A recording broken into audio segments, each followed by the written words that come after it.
नमस्ते बच्चों, मेरा नाम सचिन कुमार। आप देख रहे हैं अपनी बायोलॉजी क्लास भजनपाल भाटी कॉलेज की ओर से।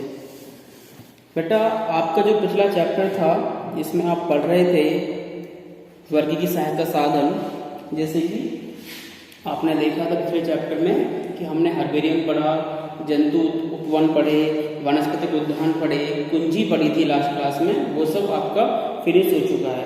इसके बाद में जो आपका जो नया चैप्टर चलेगा, चैप्टर नंबर 2, जिसका नाम क्या है, जीव जगत का वर्गीकरण। तो ये क्लास 11 का चैप्टर है, क्लास 11 का चैप्टर नंबर 2 है, जिसका नाम है जीव जगत का वर्गीकरण।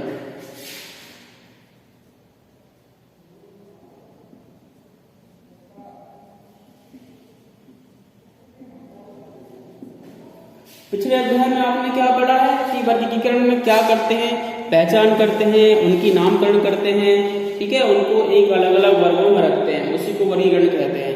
अब देखो, इतनी सारी जातियां हैं हमारे, इतने सारे तरह के पौधे हैं, इतने सारे जंतु हैं, तो इनको अलग अलग पहचानने के लिए अलग अलग करना पड़ेगा ना वर्गीकरण। तो भाई एक साथ तो हम पहचान नहीं सकते इनको, मतलब कि किसी का कोई नाम, कोई कुछ कह रहा, किसी को कोई कुछ कह रहा है, उसको मान लो एक जैसे भैंस है आपकी, हम उसको भैंस बोल रहे हैं, कोई उसको कुछ और बोल रहा है, तो वो एक गड़बड़ ज़्यादा हो जाती है।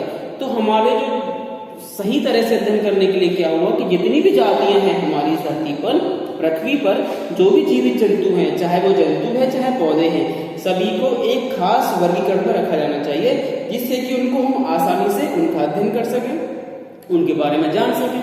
ठीक है, तो ये काम काफी पहले से होता आया है, ये आज ही नहीं हो रहा है, पहले से होता आया है। देखो, पुराने जमाने में क्या है कि जो हमारे वैदिक ग्रंथ है, वैदिक ग्रंथ मतलब हिंदुओं में जो ग्रंथ है, हमारे ग्रंथ हैं, उपनिषद हैं, उनमें भी इनका उल्लेख मिलता है। हमारे जो ऋषि मुनि थे, जो जंगलों में रहते थे कुटिया बनाकर, उन्होंने भी क्या किया था, लगभग 2500 से 650 बीसी मतलब बिफोर क्राइस्ट, ईसा पूर्व, जब ईसा का जन्म हुआ था वहां से ये साल शुरू होते हैं। जैसे अब चल रहा है 2021, तो साल ईसा के जन्म के बाद की 2021वां साल है, लेकिन 2000 ईसा के जन्म से 2500 साल पहले, 2500 से 650 साल पहले के बीच के दौरान में क्या हुआ, हमारे ऋषि मुनि जो थे उन्होंने क्या काम करा कि अपने यहाँ पर कम से कम 740 तरह के पौधे और लगभग 250 तरह के जंतुओं की पहचान कर ली और उनको एक खास वर्गीकरण में रख दिया, उनको वर्गीकृत कर दिया गया कि ये जंतु ये है, ऐसा दिखता है, ऐसा करेगा, ऐसा इसका व्यवहार आचार होता है। ठीक है, तो ये बहुत पुराने काल से होता आ रहा है। इसके बाद में क्या हुआ, आचार्य सुश्रुत को ने हमारे यहाँ सर्जरी के जनक माने जाते हैं। सर्जरी मतलब जो आपकी ऑपरेशंस वगैरह होते हैं, जो सर्जिकल प्रोसीजर्स होते हैं सारे के सारे, उनका जनक है आचार्य सुश्रुत। तो सुश्रुत जो है पुराने जमाने में प्लास्टिक सर्जरी भी की थी इन्होंने। कभी देखो कितने ही साल पहले की बात है और लोग यहाँ पे प्लास्टिक सर्जरी कर रहे हैं, लेकिन हमारे जमाने में ऋषि मुनियों ने इतने सारे अभाव में क्या काम करा था, प्लास्टिक सर्जरी तक भी करी थी। तो सुश्रुत ने एक किताब लिखी थी जिसका नाम है सुश्रुत संहिता, और उसमें उन्होंने क्या काम करा कि जो जीव जगत है उनको 2 भागों में बांट दिया। 2 मतलब कौन से, जो चल है और अचल है। जो अचल है, जो चल नहीं सकते, उनको बोलते हैं स्थावर। स्थावर मीन्स एक जगह रुका हुआ, स्थित है एक जगह ही, जैसे कि आपके पेड़ पौधे हो गए, ये सब ये जीव कैसे स्थावर है, तो उनको स्थावर में रख दिया। और जो जीव चल सकते हैं, घूम सकते हैं, एक स्थान से दूसरे स्थान पर जा सकते हैं, उनको रख दिया जंगमा नाम। तो स्थावर और जंगमा में सुश्रुत ने रख दिया। ठीक है, इसके बाद में ऋषि पारस ब्राह्मण, इन्होंने क्या काम करा था कि एक पूरी किताब लिखी वृक्ष आयुर्वेदा, और वह बहुत सारे प्लांट्स को वर्गीकृत किया, उनके फायदे बताए, उनका क्या क्या प्रयोग है मानव जाति के लिए, वो सब बताया। इसके बाद में हिप्पोक्रेटस आए थे लगभग 465 ईसा पूर्व में। उन्होंने काफी काम करा, लेकिन वो उनकी बस एक ही नेगेटिव पॉइंट रहा कि वो जाते जाते मतलब मरते वक्त तक एक प्रभावशाली वर्गीकरण नहीं दे पाए। उन्होंने काम तो बहुत करा, अध्ययन तो बहुत जाते हो करा, लेकिन वो खास तरीका नहीं बना पाए, एक खास वर्गीकरण के पैमाने नहीं बना पाए। इसके बाद में अरस्तु तो आप लोग सब जानते हो, आप लोग जीव विज्ञान तो पढ़ ही रहे हो ना। जीव विज्ञान के जनक, फादर ऑफ बायोलॉजी कौन है, अरिस्टोटल या अरस्तु कहते हैं। अरस्तु ने क्या बताया कि जीव विज्ञान की व्याख्या जो है ना, व्याख्या वर्गीकरण कैसे हो सकता है। उन्होंने कहा कि उनकी जीवन शैली, उनके आवास और उनके शरीर के अंगों की बनावट, उनके काम करने का तरीका, कैसे काम करते हैं, इनके आधार पर हमें जीवों का वर्गीकरण करना चाहिए। अरस्तु ने क्या बताया कि जीवों का जो वर्गीकरण है वो किस आधार पर होना चाहिए, ये आधार उनकी जीवन शैली, वो कैसे रहते हैं, क्या उनका आचार विचार है, क्या उनका आवास है उस पर, दूसरा उनके आवास पर कहाँ रहते हैं, नंबर तीसरा उनके शरीर के अंग कैसे हैं, उनकी बनावट कैसी है उस आधार पर, और उनके कार्य पर, शरीर के अंग जो है किस तरीके से काम करते हैं उसके आधार पर जीवों का वर्गीकरण होना चाहिए। ठीक है, तो उन्होंने क्या काम करा, उन्होंने एक काम ये करा कि उन्होंने सभी जंतुओं को दो भागों में बांट दिया। दो भाग कैसे, एक एनाइमा एक एनाइमा। देखो बहुत छोटा सा अंतर है इसमें, एनाइमा और ये एनाइमा, ये लगा हुआ है आगे। इनमें अंतर यही है, जो एनाइमा है ये जिस भी जंतु के अंदर लाल खून मिलता है, खून का रंग लाल होता है, उसे एनाइमा कहते हैं। अब ये मतलब सर सबका खून का लाल रंग होता नहीं बेटा, सभी का रंग लाल नहीं होता खून का। आपने कॉकरोच मारा है कभी पैर से दबा के घर में, अभी देखोगे ना बॉल से आप कॉकरोच को, तो आपको उसमें पीले पीले रंग का सफेद रंग का कुछ निकलेगा बाहर बॉडी से, उसे ढंग से उसे घिस दोगे आप, कुचल दोगे तो वो उसका ब्लड ही होता है, लेकिन वो लाल नहीं होता। समझ पाए, चलो वो बात की बात है, आप लोग आगे पढ़ोगे कॉकरोच का तो पूरा ही अध्ययन करना है आपको। कॉकरोच के मुख के पार्ट पढ़ने हैं, मुख्य अंग पढ़ने हैं उसके सारे, और वो रहता कैसे है, उसके आहार नाल पढ़ने हैं आपको, सारा कुछ पढ़ना है कॉकरोच का। ठीक है, तो अरस्तु की बात करते हैं, इन्होंने बताया किस प्रकार से इनका वर्गीकरण होना चाहिए। दूसरा, इन्होंने सब जंतुओं को दो भागों में बांट दिया, एक कैसे, लाल खून वाले और एक बिना लाल खून वाले। लाल खून वाले को है एनाइमा, और जिनमें लाल खून नहीं था उन्हें कहा एनाइमा। इनकी एक खास बात और थी कि जिनमें लाल खून था वो सब कशेरुकी थे, और जिनमें लाल खून नहीं था वो सब एकशेरुकी थे। कशेरुकी का मतलब क्या होता है, जिनमें ये रीढ़ की हड्डी पाई जाती है, ये कशेरुक दंड या मेरुदंड बोलते हैं ना इसको, जिसमें पाई जाती है उनमें लाल रंग होता है, एनाइमा बोला उनको।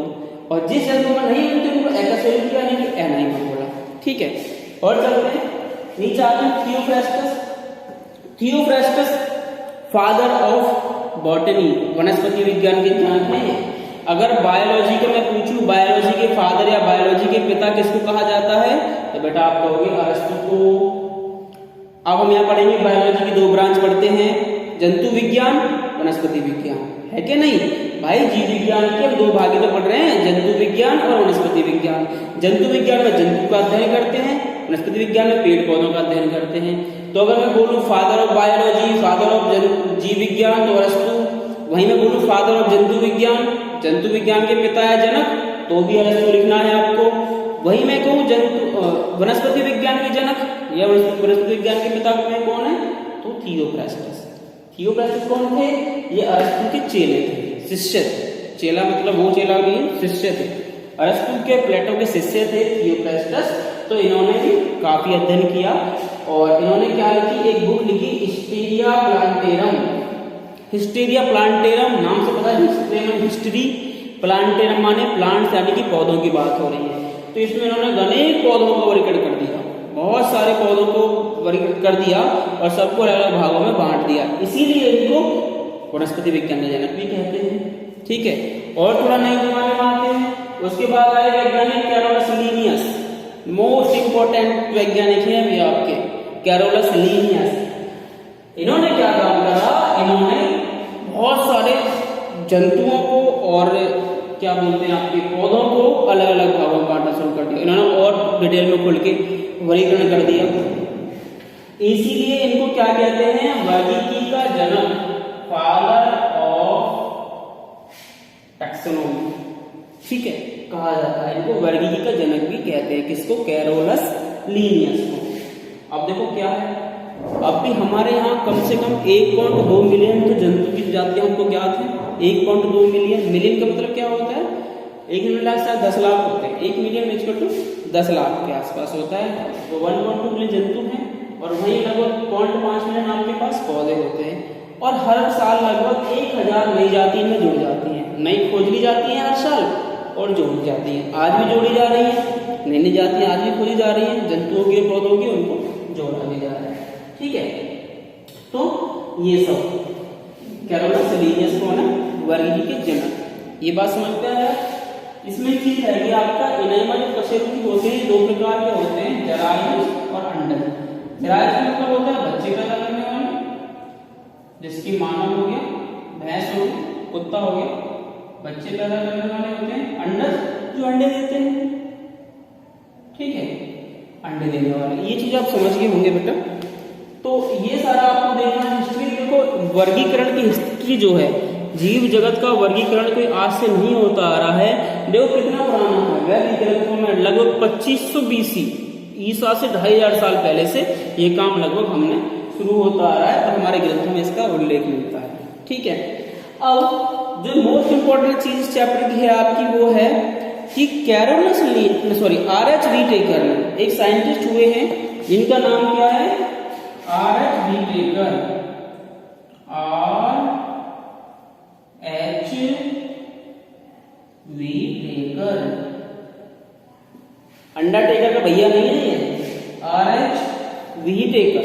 ये एक साइंटिस्ट हैं और इन्होंने किस तरीके से बांटा पूरे जीव जगत को 5 भागों में। कितने भागों में?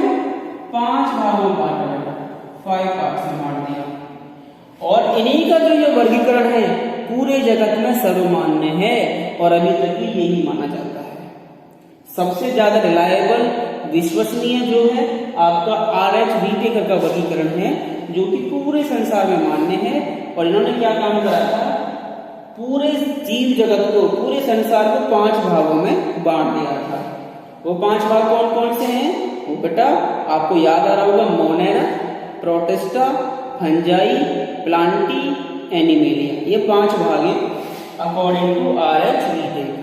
समझ गए मेरी बात को? तो इन 7 के अनुसार हम पूरे 5 जगत का अध्ययन हम कल से शुरू करेंगे। पहले पढ़ेंगे बेटा मोनेरा को, कि मोनेरा में किस प्रकार के जंतु आते हैं, उनकी संरचना कैसी होती है, आवास विकास क्या होते हैं, एग्जाम्पल देखेंगे। फिर पढ़ेंगे उसके बाद प्रोटिस्टा को, फिर पढ़ेंगे फंजाई यानी कवक को, फिर पढ़ेंगे पौधों को प्लांटी में, और लास्ट में एनिमल यानी कि जंतु जगत को पढ़ेंगे। तो पूरे 5 जगत बना दिए और 5 जगत में पूरा संसार लपेट के रख दिया। ठीक है, तो कल इसको अध्ययन करेंगे। Thank you.